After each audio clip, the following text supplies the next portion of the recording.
keempat bulan Oktober. Haleluya. Sebelum kita akan mulai ibadah ini, mari kita satu dalam doa. Ya Tuhan Yesus, kami bersyukur Tuhan atas penyertaan-Mu Bapa. Kami bersyukur atas kebaikan-Mu Tuhan di bulan Oktober ini Bapa. Apapun pergumulan yang kami alami, apapun persoalan yang kami hadapi saat ini Tuhan, kami yakin dan percaya mujizat itu pasti ada Tuhan Yesus. Karena itu kami mau selalu bersyukur Tuhan. Kami mau datang, kami mau menyembah Engkau, kami mau tinggikan nama-Mu Tuhan Yesus. Haleluya.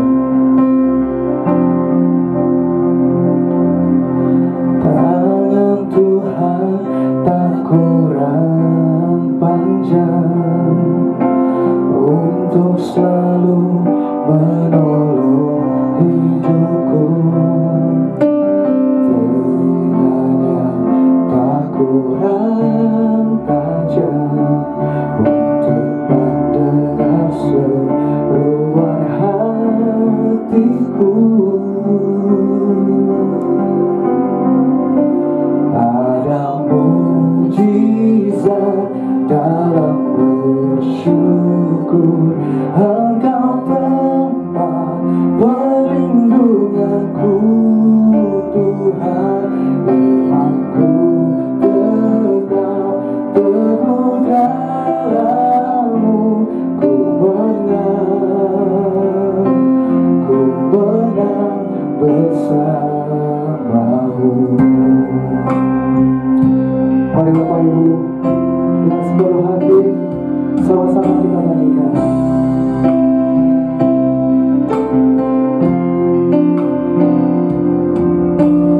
Tangan Tuhan tak kurang panjang untuk selalu menolong hidupku. Telinganya tak kurang tajam untuk mendengar seruan hatiku. Katakan ada mujizat. Ada mujizat dalam bersyukur. Engkau tempat perlindunganku Tuhan. Imanku tetap teguh dalam-Mu. Ku menang bersama-Mu.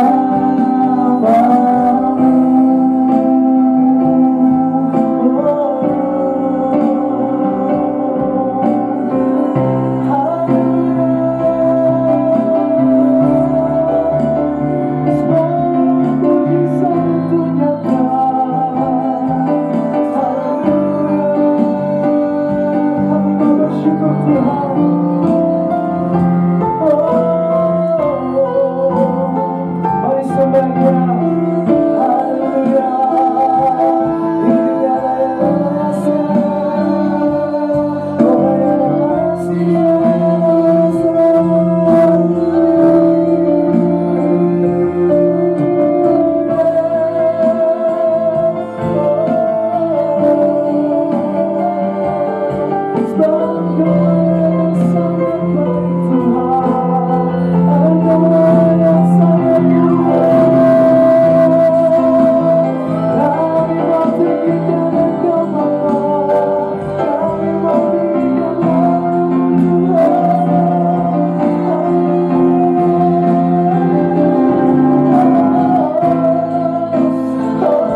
Tuhan firman-Ku tetap teguh dalam-Mu, ku menang. Katakan, ada mujizat, ada mujizat dalam bersyukur. Engkau tempat perlindunganku, Tuhan firman-Ku tetap teguh dalam-Mu, ku menang bersama-Mu.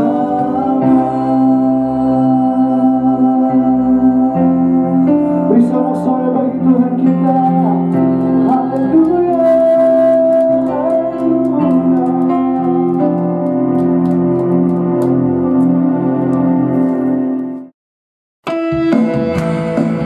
mari bergabung kita lebih dari pemenang. Haleluya.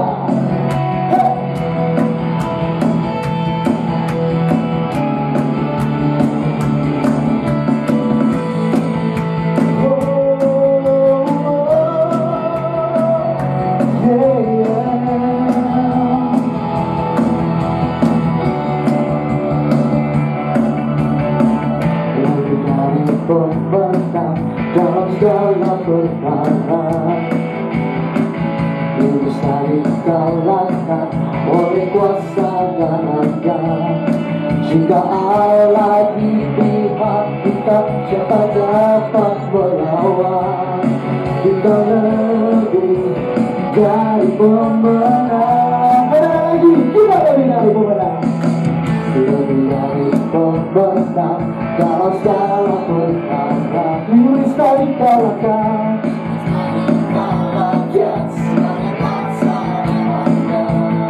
Jika Allah di pihak kita, siapa dapat melawan? Kita lebih dari pemenang. Everybody sing haleluya, haleluya. Dibakar panjinya Yesus Raja segala raja. Haleluya, bangkitlah gerejanya, kita lebih dari pemenang. Haleluya, yeah.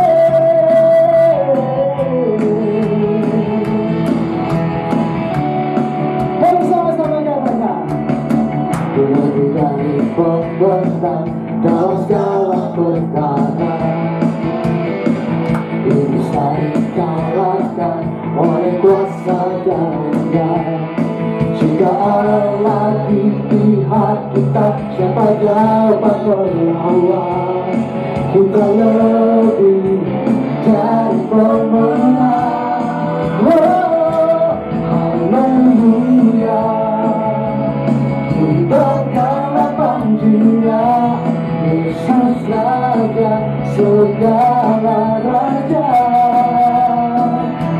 Haleluya, bangkitlah gerejanya, kita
jemaat yang ingin memberikan persembahan, persepuluhan, dan diakonia dapat ditransfer ke rekening berikut ini.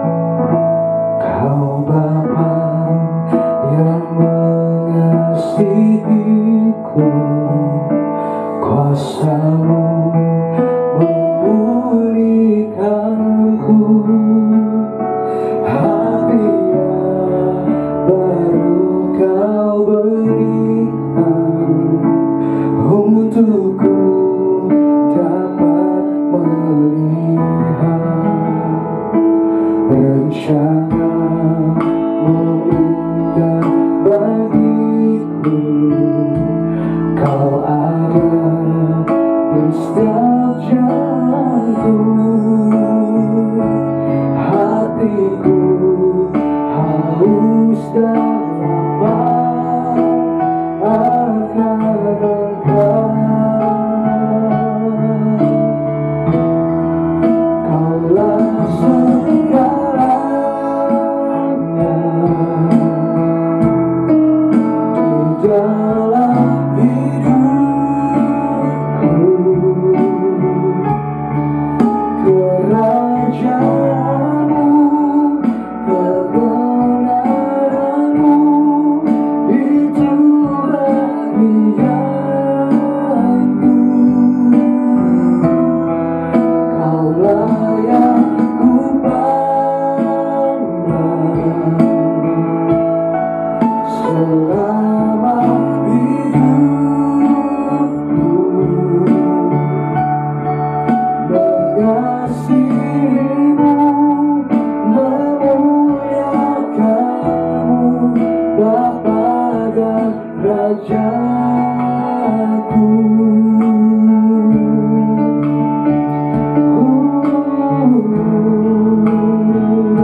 Bapa dan Raja.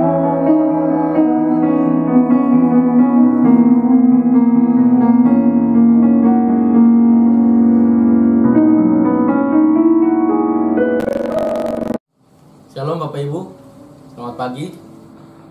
Berjumpa lagi di minggu pagi yang indah, yang cerah, 25 Oktober 2020 dalam ibadah online GBI Godzone Hotel Grand Jury BSD City.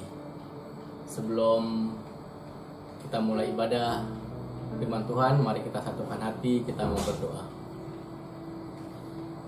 Tuhan Yesus, terima kasih Tuhan. Terima kasih buat kebaikan-Mu sepanjang tahun ya Tuhan. Sepanjang bulan ini Tuhan. Di penghujung bulan Oktober, kami percaya Engkau selalu menyertai kami. Tuhan Yesus, sebentar kami mau belajar sebagian dari benih firman-Mu. Kami mau siapkan hati kami mau siapkan telinga kami mau duduk diam mendengar sebagian dari benih firman-Mu, dan kami yakin benih firman-Mu menjadi kekuatan buat tubuh kami, menjadi suluh buat setiap langkah kaki kami. Kami sambut benih firman-Mu hanya dalam satu nama, Tuhan Yesus Kristus. Haleluya, amin. Bapak Ibu, pagi hari ini firman Tuhan saya beri judul No Pain, No Gain. Bahasa Indonesia ada peribahasa yang mengatakan berakit-rakit ke hulu, berenang-renang ke tepian. Yang artinya bersakit-sakit dahulu, bersenang-senang kemudian. Kita sudah sering mendengar, kita familiar dengan peribahasa ini, yang artinya apabila kita ingin mendapatkan sesuatu hasil, kesenangan atau keberhasilan, maka kita perlu berani bersusah payah terlebih dahulu. Atau versi kerennya bahasa Inggrisnya, no pain, no gain. Tanpa rasa sakit tidak ada keberhasilan. Bapak Ibu, segala penderitaan sementara yang kita alami di dunia ini karena nama Tuhan tidak sebanding dengan keutuhan kehidupan yang telah pasti akan kita terima dalam kekekalan, yang kekuatannya dan kuasanya telah hadir dalam kehidupan kita sejak sekarang ini. Firman Tuhan di 2 Korintus 4 ayat 17-18 saya bacakan. Sebab penderitaan ringan yang sekarang ini mengerjakan bagi kami kemuliaan kekal yang melebihi segala-galanya, jauh lebih besar daripada penderitaan kami. Sebab kami tidak memperhatikan yang kelihatan, melainkan yang tak kelihatan. Karena yang kelihatan adalah sementara, sedangkan yang tak kelihatan adalah kekal. Bapak Ibu, jalan hidup tidak selamanya lurus dan mulus. Kalau kita sudah terlena dengan keadaan itu, maka itu berbahaya. Karena sumber pembelajaran yang berharga didapat dari pengalaman yang sulit, tantangan, dan penderitaan. Seorang atlet,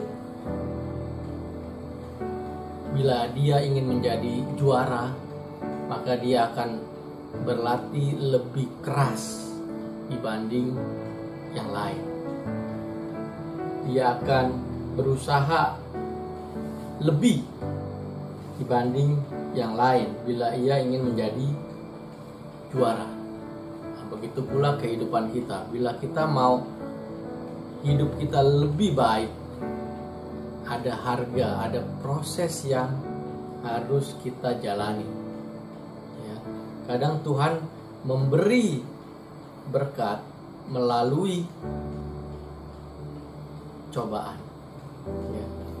Pelangi timbul setelah hujan. Nah, di Matius 16 ayat 24 firman Tuhan, lalu Yesus berkata kepada murid-muridnya, setiap orang yang mau mengikut aku, ia harus menyangkal dirinya, memikul salibnya dan mengikut aku. Inilah kenyataan yang harus kita hadapi, Bapak Ibu ya. Sebagai murid-murid Tuhan Yesus, sebagai umat pilihannya, anak-anak kesayangannya, kita harus pikul salib. Artinya apa? Ada beban atau ada harga yang harus kita bayar. Mungkin kita berpikir, wah, anak kesayangan tapi kok harus mengalami hal-hal yang tidak enak, ya. Justru kita yakin Tuhan punya tujuan yang baik, ya. Setiap pencobaan yang kita hadapi itu mendewasakan kita, membuat kita lebih baik. Seperti anak sekolah, kalau kita mau naik kelas, pasti ada namanya ujian, ya. Jadi cara berpikir kita harus, mindset kita harus dirubah. Jangan menganggap mentang-mentang kita anak Tuhan, anak kesayangan, biji matanya, terus kita tidak akan mengalami hidup, tidak akan mengalami ujian, tidak akan mengalami cobaan. Tuhan Yesus saja, semasa dia hidup di dunia, ia dicobai oleh iblis, ya. Tuhan Yesus yang adalah pencipta langit dan bumi dicobai, apalagi kita, ya, ciptaan Tuhan. Pasti kita akan mengalami hal yang sama. Tapi janji Tuhan, ya, ketika kita semua berkata, Tuhan, saya lelah. Tapi Tuhan berkata dalam Matius 11 ayat 28 sampai 30, marilah kepadaku semua yang letih, lesu dan berbeban berat, aku akan memberi kelegaan padamu. Ya, itu janji Tuhan. Ya, dia tidak akan membiarkan kita. Ya, terus dalam 1 Korintus 10 ayat 13 firman Tuhan mengatakan, pencobaan-pencobaan yang kamu alami ialah pencobaan biasa yang tidak melebihi kekuatan manusia, sebab Allah setia, dan karena itu ia tidak akan membiarkan kamu dicobai melampaui kekuatanmu. Wah, luar biasa ya Bapak Ibu ya. Tuhan sudah berjanji pencobaan yang kita alami tidak akan melampaui kekuatan kita. Artinya apa? Artinya pencobaan yang kita alami pasti kita bisa hadapi dan pasti kita bisa menangi, ya, asal kita mengikuti perintah Tuhan, tetap setia mengiring Tuhan, ya. Nah, sekarang banyak pertanyaannya, ya, kenapa kita harus menghadapi pencobaan, ya, atau istilah rohaninya, mengapa Tuhan iman saya harus diuji, ya, mengapa saya harus dimurnikan? Ada 3 hal yang saya catat, ya. Ada banyak sebenarnya, tapi pagi hari ini saya bagikan 3. Kenapa kita harus melalui semuanya itu? Yang pertama adalah supaya kita naik kelas, ya, supaya kita dipromosikan Tuhan. Otoritas dan kuasa datang terlebih dahulu dengan adanya ujian iman. Kita belajar dari tokoh-tokoh dalam Alkitab. Kita belajar, kalau dalam kasus ini, belajar dari Yusuf. Ya, coba bayangkan, Yusuf 13 tahun mengalami berbagai macam ujian.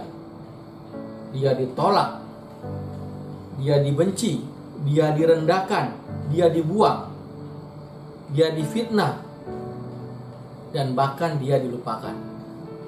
Tapi apa yang terjadi ketika Yusuf tetap taat pada firman Tuhan, tetap setia mengiring Tuhan? akhirnya Yusuf diangkat menjadi Perdana Menteri. Orang kedua di bawah Firaun yang paling berkuasa di Mesir saat itu. Dan Tuhan yang kita sembah dengan yang Yusuf sembah adalah Tuhan yang sama. Dia bisa mengangkat Yusuf, dia juga bisa mengangkat saya dan Bapak Ibu semua. Dan yang kedua, mengapa kita diizinkan Tuhan untuk dimurnikan adalah supaya kita mengalami kesempatan belajar dari Tuhan. Dengan membaca Alkitab kita akan menemukan solusi dari setiap ujian yang kita hadapi, dan kita bisa belajar dari guru agung kita, yaitu Tuhan Yesus.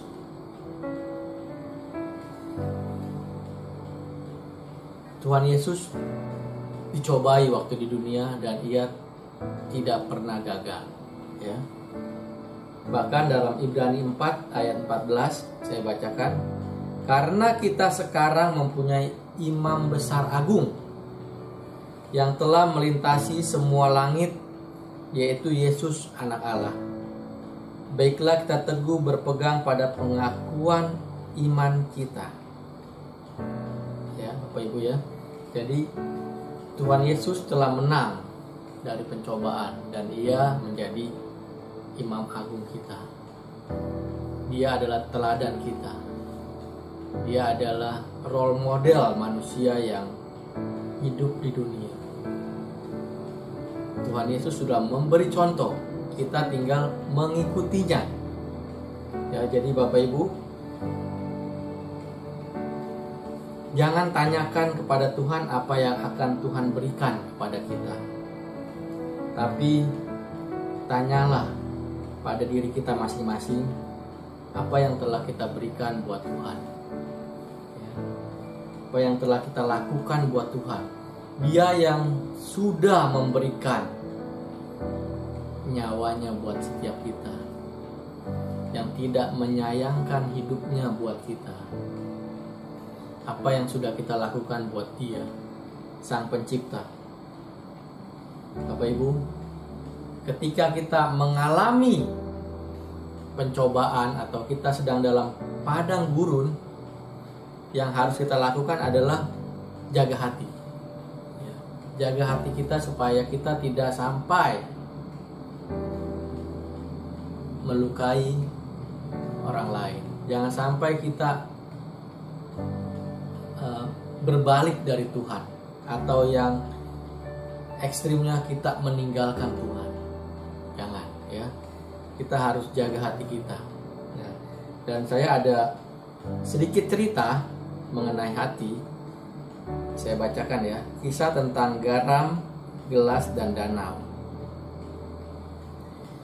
Suatu ketika, hiduplah seorang tua yang bijak. Pada suatu pagi, datanglah seorang anak muda yang sedang banyak masalah. Langkahnya gontai, dan air mukanya ruwet. Mukanya tidak seperti melon bulat ya, tapi seperti pepaya ya. Lonjong, banyak masalah, berkerut-kerut ya. Dia tampak tidak bahagia. Dan kemudian tanpa buang waktu, anak muda ini menceritakan masalahnya kepada orang yang bijak ya. Nah, Pak Tua yang bijak ini hanya mendengarkan dengan seksama. Ia lalu mengambil segenggam garam dan meminta tamunya untuk mengambil segelas air. Ditaburkannya garam itu ke dalam gelas, lalu diaduknya perlahan. Coba minum ini, kata orang bijak itu, dan katakan bagaimana rasanya. Anak muda itu ambil gelas, kemudian dia minum, terus dia bilang, pahit, pahit sekali, sambil dia meludah-ludah gitu ya. Orang bijak itu tersenyum. Ia lalu mengajak tamunya ini berjalan ke tepi telaga. yang dekat rumahnya. Kedua orang ini berjalan berdampingan dan akhirnya mereka sampai ke tepi telaga. Dan patua bijak ini kembali menaburkan segenggam garam ke dalam telaga. Dengan sepotong kayu dibuatnya gelombang, riak-riak kecil mengaduk-aduk telaga itu. Dan kemudian orang bijak itu berkata, "Coba ambil air dari telaga ini dan minumlah." Kemudian anak muda itu mengambil air dalam telaga, dia minum. Terus patua bertanya, "Bagaimana rasanya?" Anak muda ini berkata, "Wih, sangat segar air ini." Orang bijak itu bertanya, "Apakah kamu merasakan garam?" "Tidak," kata anak muda tersebut. Terus dengan bijak patua itu menepuk punggung si anak muda, ia lalu mengajaknya duduk dan ia berkata, "Anak muda, dengarlah. Pahitnya kehidupan adalah layaknya segenggam garam. Tak lebih dan tak kurang. Jumlah dari rasa pahit itu adalah sama dan memang akan tetap sama. Tapi kepahitan yang kita rasakan akan sangat bergantung dari wadah yang kita miliki. Kepahitan itu akan didasarkan dari perasaan tempat kita meletakkan segalanya. Ya, itu semua tergantung pada hati kita. Jadi saat kamu merasakan kepahitan dan kegagalan dalam hidup, hanya ada satu hal yang bisa kamu lakukan. Lapangkanlah dadamu menerima semuanya. Luaskanlah hatimu untuk menampung setiap kepahitan itu. Patua itu lalu kembali memberi nasihat. Hatimu adalah wadah itu. Perasaanmu adalah tempat itu. Kalbumu adalah tempat kamu menampung segalanya. Jadi jangan jadikan hatimu seperti gelas. Buatlah laksana telaga yang mampu meredam setiap kepahitan dan merubahnya menjadi kesegaran dan kebahagiaan. Kemudian anak muda itu berseri-seri dan ia mengucapkan terima kasih kepada orang bijak itu dan ia pamit. Ya, Bapak Ibu, dari cerita ini kita belajar setiap kita dalam kehidupan ini pasti pernah mengalami kepahitan. Pasti pernah mengalami kegagalan. Pasti pernah mengalami dikecewakan, dilupakan, ditinggalkan. Tapi yang penting adalah respon kita. Ya. Sebagai anak Tuhan, respon kita harus sesuai dengan firman Tuhan. Ya. Kita harus belajar mengampuni, belajar menerima, belajar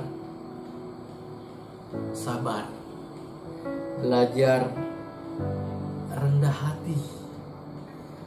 Ya, buah-buah roh kita belajar menguasai diri. Supaya apa? Supaya kita bisa melewati tantangan tersebut. Ya. Jangan sampai kita gagal. Ya. Kalau dalam ujian sekolah, ketika kita gagal ujian, maka ada namanya HER atau namanya tes ulang, ya, ujian ulang. Kita lulus. Jangan sampai kita diulang-ulang seperti orang Israel di padang gurun, gak lulus-lulus. Ya, akhirnya waktu kita habis hanya untuk berkutat dengan masalah yang sama. Kita mau belajar berserah pada Tuhan. Kita mau belajar taat sama firman Tuhan. Ya. Mengalahkan daging memang tidak mudah. Ya.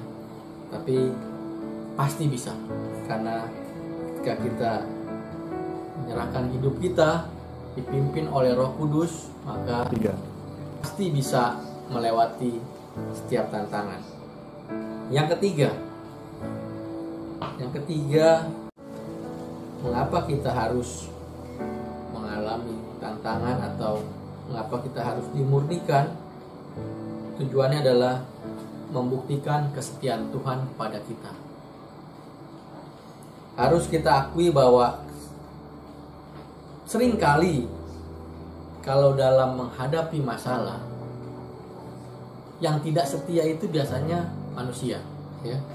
Kita seringkali lari dari Tuhan karena ujian yang datang menimpa, ya.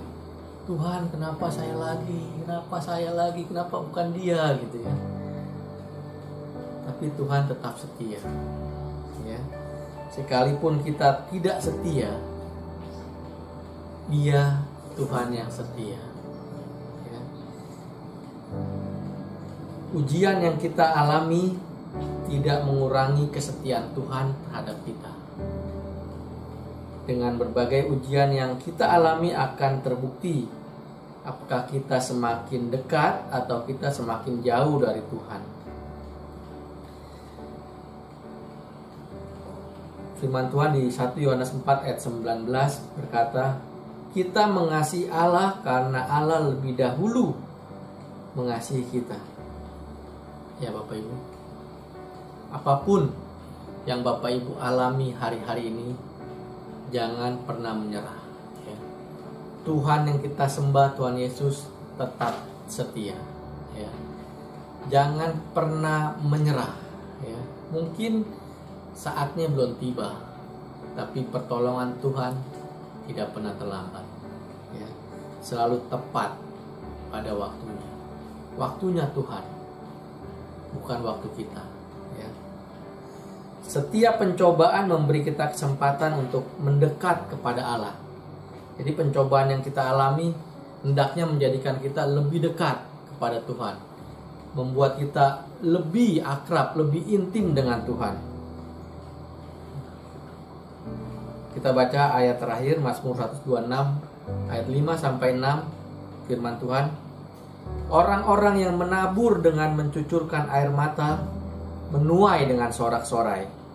Orang yang berjalan maju dengan menangis sambil menabur benih pasti pulang dengan sorak-sorai sambil membawa berkas-berkasnya. Bapak Ibu, mungkin saat ini kita sedang menangis sambil menabur. Tapi percayalah, saatnya akan tiba, kita akan menuai dengan sorak-sorai. Apa yang kita tabur pasti akan kita tuai. Ketika kita menabur kebaikan, kita akan menuai kebaikan. Amin. Demikian firman Tuhan pada pagi hari ini. Mari Bapak Ibu, saya undang kita semua tundukkan kepala. Kita mau berdoa. Tuhan Yesus, terima kasih buat sebagian dari benih firman-Mu. Tuhan, kuatkan iman kami. Kami yakin di masa pandemi ini Tuhan, penyertaan Tuhan, penyediaan Tuhan, perlindungan Tuhan tercurah buat setiap kami. Kami akan keluar melewati pandemi ini sebagai pemenang. Tuhan Yesus, berkati kami dimanapun kami berada. Walaupun kami sekarang beribadah secara online di rumah kami masing-masing, tapi kami yakin Roh Kudus Engkau hadir. Roh Kudus Engkau menjamah setiap kami. Engkau memberkati setiap kami. Dan Engkau memimpin setiap langkah hidup kami. Terima kasih Tuhan Yesus. Ibadah ini telah selesai, tapi kami yakin Roh Kudus Engkau tidak pernah selesai dengan hidup kami. Engkau yang akan terus menjaga kami, memimpin hidup kami. Dan sebelum kami berpisah, mari Bapak Ibu angkat kedua tanganmu. Terimalah berkat yang terbaik dari Allah Bapa kita, cinta kasih dari Tuhan Yesus, persekutuan yang manis oleh Roh Kudus menyertai hidup setiap kita. mulai pagi hari ini sampai Maranatha. Tuhan Yesus menjemput kita di awan-awan yang permai, bahkan sampai selama-lamanya. Mari kita yang percaya sama-sama katakan amin. Shalom, selamat hari Minggu, Tuhan Yesus berkati. Amin.